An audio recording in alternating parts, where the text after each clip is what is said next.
So there's lots of stuff happening. I mean, I've just Matt and I have just come out of a conference down south with a prophet from Ethiopia, and it's been a remarkable time. I've received a couple of quite remarkable prophecies, and which I don't know. One day we might let you see here. But just about the move of God and the power of God and so on, been very good. And one of the reasons I did what I did today was because I wanted to take what I got down there and bring it here. And so I intend to keep doing that wherever I go for a little while, just to develop that whole, just some dynamics. But look, we are finishing off on well, this is the second to last message I'm going to do on the life of Noah, and it's construction time. The ark has got to be constructed, right? And a lot of people, they talk about doing stuff, constructing stuff, but it comes a point in your life when you've actually got to start doing stuff. And Genesis chapter 6, verse 12, it says, and God looked on the earth, and behold, it was corrupt, for all flesh had corrupted their way upon the earth. And God said to Noah, the end of all flesh has come before me, for the earth is filled with violence because of them. And behold, I am about to destroy them with the earth. Make for yourself an ark of gopher wood, and you shall make the ark with rooms, and shall cover it inside and out with pitch. And this is how you shall make it. The length of the ark shall be 300 cubits, its breadth 50 cubits, and its height 30 cubits. And you shall make a window for the ark, and finish it to a cubit from the top, and set a door in the ark in the side of it, so that you shall make it with lower. You shall make it with lower, second, and third decks. And behold, even I, am bringing the flood upon the earth, to destroy all flesh, in which is the breath of life from under heaven. Verse 18, but I'll establish my covenant with you. Verse 19, and every living thing, all flesh, you shall bring two of every kind. And, verse 20, birds, you know all of that part very, very well. So the directive has been, given to Noah that he's got to build this ark. And the details and its design are given to him. And God's intent and the reason for what he's about to do is also given to him. And now has come the moment when Noah has to actually build the ark. And it's a massive project. I mean, you remember a couple of weeks ago, I had a video going across the screen of the ark that has been built in the States. That's the exact dimensions as is said here. And so it was just an enormous project that required amazing skills and leadership and so on. And obviously in those times, it was going to require amazing miracles. I mean, just to get the wood for the ark was just a massive thing. And the reality is this, that you and I are called to build our own ark, an ark, like we've been saying week after week, of provision and protection. That whatever happens in our lives, that we have to come to a place of rest and peace with Jesus, where he protects us and he provides for us. It's a journey of faith. But every Christian has to get out of the victim mentality and actually find this place in God. And so we now build an ark. We are all in the process of building our own ark. And the principles that are embodied in what Noah did are exactly the same things that actually we need to embody in our lives for provision and protection. Our starting point is this amazing verse in Jeremiah 29 and verse 11, which says, thank you, I know the plans that I have for you, declares the Lord. Plans for welfare, not for calamity, to give to you a future and a hope. It is a concept that is confirmed all through the Bible. God has plans for you and I. Eh? And the idea is that those plans give to you and to me a future, a good future, and a hope that things are going to get better and that we're going to be able to serve God and for God to use us in great ways. And so he confirms this. And the thing is this, that there are 5 components that are necessary for us to build something. And actually these components are necessary for our own lives. Number 1 is finances. You've got to have finances. You've got to have people around you, and we'll talk about that in a moment. You've got to have designers. If you're going to build a house, construct something, you've got to have a design and a designer. You've got to have materials in order to be able to build it, and you've got to have skills to be able to actually do it. They are 5 components: finance, people, designers, materials, and skills. And you see, the first thing that is required is an architect. You go to build a house, you've got to get an architect to design it so it's legal, it's actually going to stay up, and that before the first wind comes from the west coast, it doesn't actually blow over, but actually it stays constructed, you see. And, you know, so you've got to have someone who knows what they're doing in designing it. And here's the wonderful thing. God is our architect.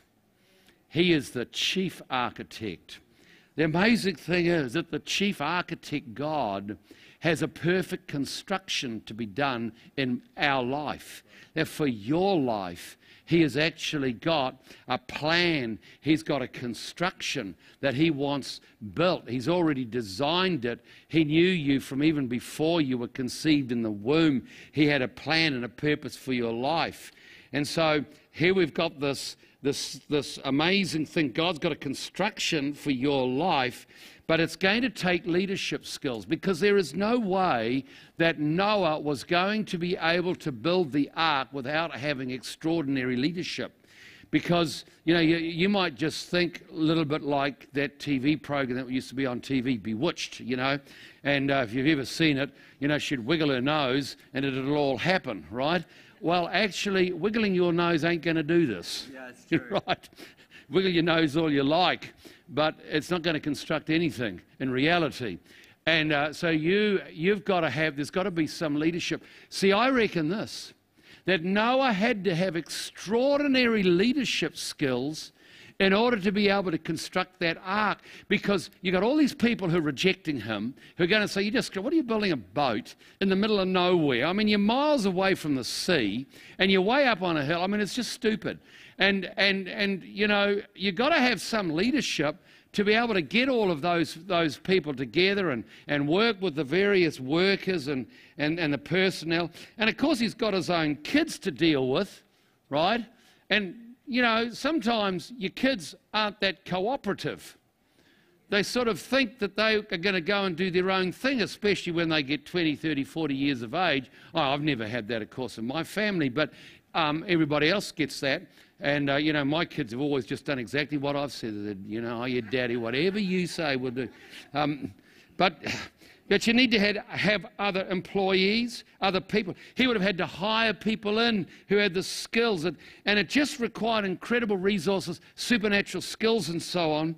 But you see, every person, if you are going to construct the architectural design that God has for your life, needs to have a leader that is going to make that happen. And do you know who the leader is? You. You are the greatest leader on the face of this earth for your life. Right. You cannot construct anything around your life unless you take leadership of your life. And you see, a victim mentality blames everybody else for why things aren't the way they are. They are always looking for excuses. But I want to tell you, if you don't lead yourself, you will go nowhere in your life. God has a construct. He's got an architectural design. But you have to then, if you're going to build a house, you've got to connect with the architect. He's got to keep referencing what you're building. But someone's got to lead that process. And the only one that can build your life is you. And in the long run, you can say, well, I've got all of these problems because how my parents were, or how my marriage was, or how I was treated at work. And you can always be looking at blaming others. But I want to tell you, you will never come out of that terrible cycle of a poverty mentality when you don't actually say, I'm going to lead my life. And I'm going to make the type of commitments and decisions that is going to cause my future to be different. And the first thing you have to do is connect to the great architect, Jesus Christ. So you've got to lead the process. It is no good we think that life is just going to get better, because actually it's not. See, that's the problem. If you don't lead your life and you don't lead toward the thing that God's calling you into, see, and take control, I'll tell you what, whatever you're facing negatively today, you'll be facing in 10 years' time. Nothing will change. Because to construct something requires focus, dedication, it requires risk-taking, and sometimes facing the fear of failure. See, nobody ever constructed something big and didn't have to face the possibility of failure. I mean, you know, we've got some in the church here, some brilliant business people.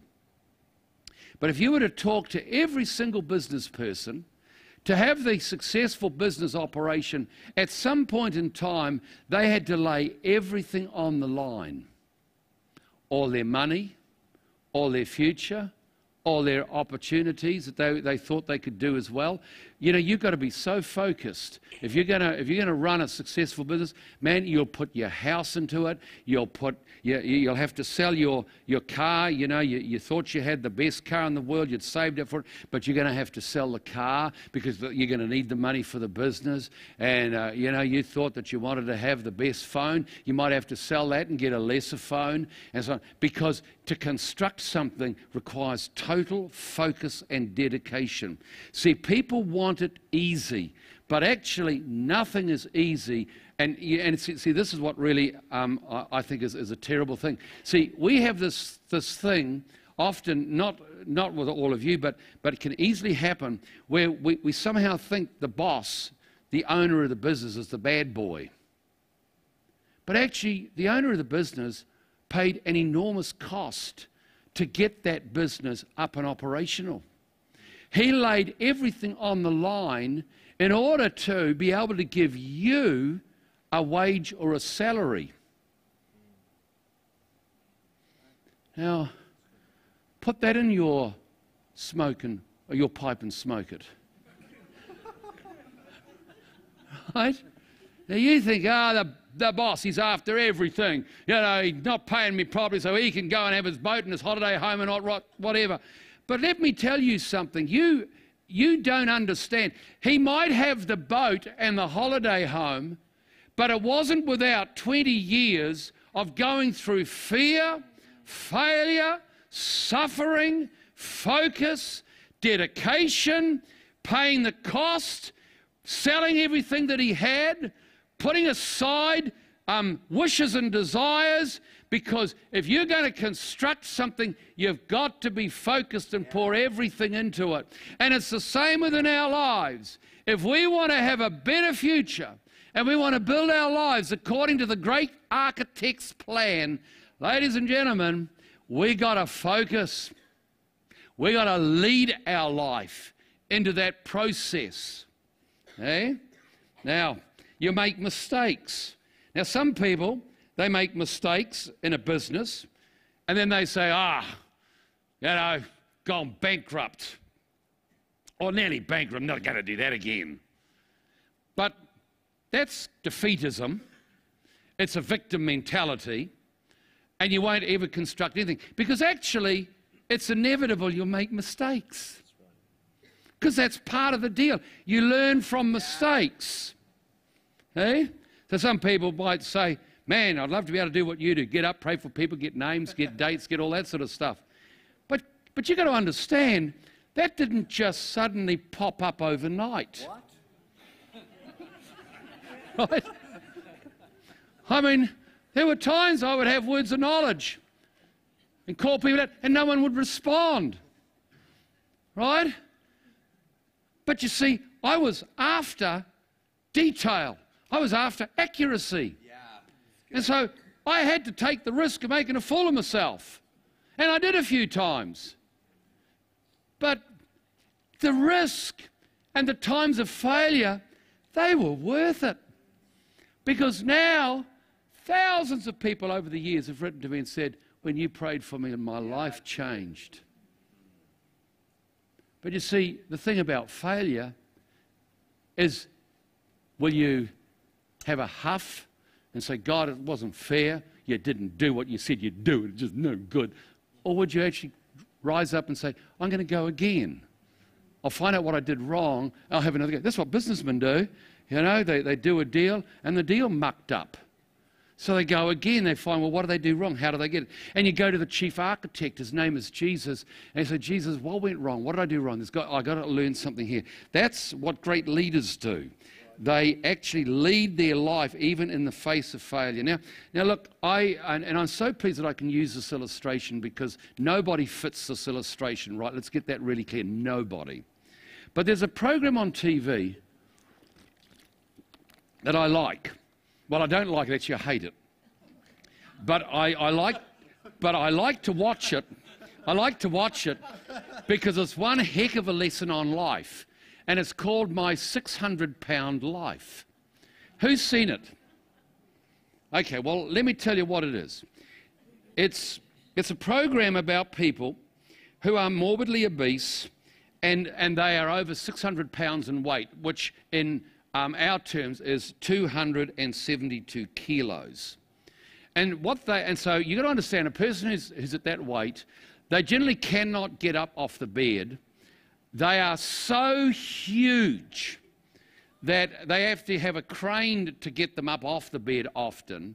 Occasionally they can work, but these people are close. Within a few months they'll be dead if they don't do it, because they're wanting to have surgery.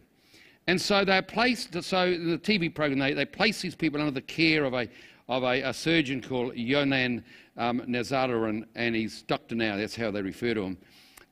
And he will first have them attempt to lose weight on their own on a very strict diet. And depending on the progress of the patient, he'll offer them gastric bypass surgery or gastrectomy, which is basically putting a sleeve in them to create weight loss. And some of you here have had some of those operations, and the results have been amazing, and your life has changed as a result. And so they're put under a strict diet. They have regular checkups to see whether or not they're losing weight. And in fact, if they're taking personal responsibility for their diet. Yeah. Now get this, because it's really important. And some do lose weight, but frequently they haven't. And so comes this terrible follow-up visit to doctor. And he's the most humorless doctor imaginable. And he confronts the fact that they've not lost weight, and sometimes actually these enormous people have actually gained weight, and of course outflow the excuses, all the reasons they couldn't lose weight. Now I know about excuses for why you can't lose weight, so I know them all, right? And of course he's heard them all, and he's ruthless. And there was a recent episode. There was this man, he was over 700 pounds, and he had other associated medical conditions. So bad that there was a lymph problem, and you couldn't even see his ankles. And his ankles would have been that big, right, with the fat and all the stuff that had happened. And he just looked terrible. And so he goes on one of the checks, because he's desperate to have the surgery, and he goes for one of his checkups, and he's really afraid of the doctor's reaction. He looks terrible, but here was the thing. He'd been put on the diet, he had the psychiatric help and the counselling to help, but actually he'd gained a whole lot of weight instead of losing weight. And he's obviously so close to death. And not only that, he was addicted to painkillers. And the problem was, he tried to tell the doctor that he'd only had a few painkillers since his last visit, except the doctor had the list of every doctor and hospital he had visited in the last month or whatever, and there was something like 1,000 blah blah, tablets of something that he had had. He was totally addicted, and the doctor said, I cannot do the surgery while you're so addicted. But of course, while you're so addicted, but of course he's lying to the doctor because he's not taking responsibility for his condition. And the doctor's basically saying to him, you're going to die soon. And I will not operate until you're off the painkillers and so on. And the guy just kept making excuses. He had all the excuses for not losing weight. And then the doctor did something. And it was just a horrendous moment. He said, I want you to come with me. And this guy could only just walk, right? And he's 700 pound or whatever, he's just enormous. And they'd already sliced off half one side of his body, but they couldn't do the other side. So he had these huge lots of skin and weight and so on. So he walks and he says, where are you taking me? He said, just follow me. So he follows him and he makes him stand in front of a full-length mirror. And the guy wouldn't look at himself, but the doctor made him look at himself. And the thing was, he had never looked at himself while he was like this. And he's standing there, and you could sort of, and the doctor's forcing him, you look in the mirror. And he's looking at himself, and you could see the reality of his situation started to come into his head. And he said, what does that sight, how do you feel about that? And for the first time, because he's standing in front of the mirror and seeing himself for the first time, he admits, I hate what I see. And he said, the only person that can change this is you. I can't do the surgery. I can't do any further surgery, cutting off that side of your body. So that's you. And unless you take responsibility, this is not going to change. And so the next scene is this man at home. I mean, it'd make you laugh, but it was actually really sad. And he's at home and he's now tipping out the Coca-Cola. And we all know that Coca-Cola's got more sugar in it than the sugar mill over on the North Shore per bottle. So he's pouring out all the sugar drinks. And he's getting rid of all the bad sugary food and all the rest of it. And he starts to lose weight. That was the amazing thing. But the trouble was, he'd done so much damage to his heart that even though he lost about 100 pounds or something like that, his heart gave way from the stress and he died. But you see, it was a marvelous illustration about our lives. Because there's got to come a point where we look at ourselves in the mirror and we actually say, do I like what I see? We're not talking about your physical body, okay? Because all of us would like to look like me, I get that. But we're talking about you look at yourself, who you are. Who you are on the inside. The attitudes, the disciplines, the excuses that you make, all of that stuff. You actually have a genuine look at who you are. And you make a decision like he had to make after looking at himself in the mirror. Actually, I don't like what I see. And I don't want to look like this anymore. And it's like you and I. And when we decide we don't like the way we look, we then say, okay, I've got to go to the chief architect. What's the plan? I've got to take leadership for my life. And instead of writing off the plan, I actually make the decisions to get back onto the plan. And when a person makes that decision, everything changes for them. Yeah, that's right. Everything. And every one of us has to do it. The problem is that some of us come from backgrounds where your family background is no one took control for themselves. They just blamed everybody for their lot in life. But you can't do that. God's got a divine plan for us. And you don't write the plan off, you just have a look at yourself. But you see, one of the things, this is amazing, that you require if you are going to build the ark of your life, you've got to have people who are skilled artisans. They are skilled workers. If I'm going to construct something at home, I just hate getting tools in my hand. It's just like a nightmare for me. I couldn't saw a straight line if you tried. And if I was going to have to measure something so it fitted into a space, I am absolutely guaranteed that I will get the measurement wrong. Absolutely guaranteed. Because that's not my gift. You know, put me in front of a group of people and speak to them. Man, I'm as happy, right? But you put me in front of where a door needs to be put in. I'm just thinking, my God, why hast thou forsaken me? And I ring up somebody to do it. I'd rather pay money to put the door in or the doorknob in. I flippin' well put a doorknob, had to put a new doorknob in. I got halfway through it and I thought, I can't be bothered with this. I can't get the thing to work. I use other words which are not appropriate. And I couldn't get the key to turn on it.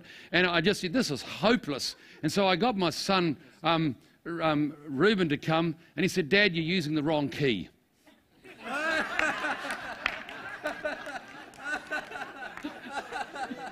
And it worked. I thought, what a victory, even though I couldn't even get the right key. But you see, you need those skilled artisans to help you. You need the skilled artisan to help you. And so you build strategic relationships with people who know how to help you, who can counsel you, who can tell you what to do, tell you how you need to change. But you see, we're in a culture that, who do you think you are to tell me what to do? Well, I don't care. If you don't want to listen to some good sound advice from someone who's been a Christian for 40 years, then, that's your problem. But actually there are people here, they are skilled artisans in how to construct a life and how to construct your life. And, if I put it to you in these terms, I can't build Encounter Christian Centre without you, because you've got skills that I haven't got. One of the skills that is really good is someone like Sorelli on the door. You've met him on the door, right? You shake his hand, and he's dressed in a Sulu, and he's looking like a genuine Samoan, which I think he is, or Fijian, I should say. Yeah. See, he's not looking like a Samoan, looking like a Fijian. See, that's how useless I am as a greeter. Right, I'm never going to be any good at greeting. I get the racial description wrong. So here he is, a Fijian. He's just got such a great smile and a great handshake with his 4 fingers. And I love him. He's just my greatest friend. And every time I meet him, I just want to hug him. But if you put me there, well, I'm going to miss most of you for a start. And some of you are going to walk past me, and I'm going to be thinking, I don't like you. So I will make sure I avoid you, right? It's just not my gift, right? It's not my skill. But I need skilled greeters who dress nice and who smile nice and who shake hands nice, right? And just encourage people. Back in the early days, I would walk past a person, and I'm sort of one of these focused people. I'm looking to where I'm meant to go. And so I can walk past 30 people and not say good morning to them. And I had people who would get very offended with me. The pastor didn't say good morning to them. Well, actually, I didn't even notice them. even though they were 1 foot away from me, because that's sort of me. And they left the church because I didn't say good morning. Well, sorry, I'm not good at that. I've got to work hard at being nice, right? We're working on it. We're working on it very hard. But some people are just brilliant at being nice to everybody. Well, they're the ones you put on the front door, right? Because I need you to build the architectural design God has for my life. And you need me to build the architectural design that God has for your life. Hey? So, we have a designer. It's God himself. He's got a design for your life. There are people with skills that you need and to help you in that. The process requires that each of us take control of our life and lead our life, and all that's left is the finances and materials. And you think, well, that is the big stumbling block. There's not a businessman here or businesswoman here today that hasn't faced the challenge of no resource but great vision. Did you get that? No resource but great vision. And they've had to believe for money.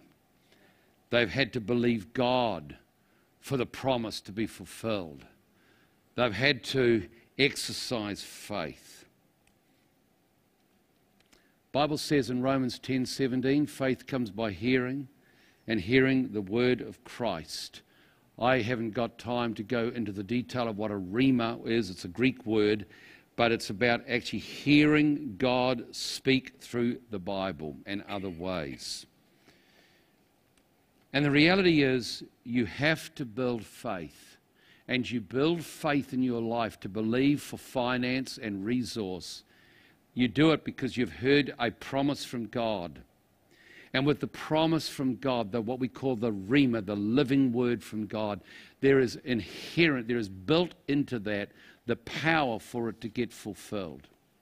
And here's the deal, which I'm going to finish off with, and we're going to have communion together, which I'm so looking forward to, is this.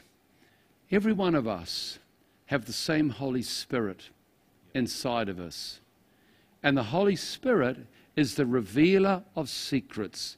He is the Spirit of truth. He has got promises that can be quickened, made alive out of the Bible as you're reading it, and all of a sudden a verse sticks out and you say, wow, that speaks to my very situation. Or someone comes and prophesies like we did over some of you. Or someone comes and just says, look, I was thinking about you. I want to share something with you. Or you just feel the Lord. You just feel like this burden, this sense of something. Or you have a dream or whatever. But God, you are the temple of the Holy Spirit. You have the Holy Spirit, the truth giver, the Spirit of truth. And He wants you to hear His voice. And you do it through prayer and through reading the Bible and just even when Brent Douglas or someone else is preaching and you listen. But you got this attitude, does God want to speak to me? Lord, what do you want to say to me this morning? Through the praise and worship, what do you want to say to me? As I'm reading the Bible, what do you want to say to me? And all of a sudden something jumps out at you and all of a sudden you've got a living word of rhema. And that's got the ability to create faith inside of you. And you see, that's not only do you lead your life, but you've also got to lead your life to the revelation of God and the promise of God. And when you do that, you start to build your life according to God's architectural plan for your life. Does that help? Yes. I hope so. So God bless you, and Andy.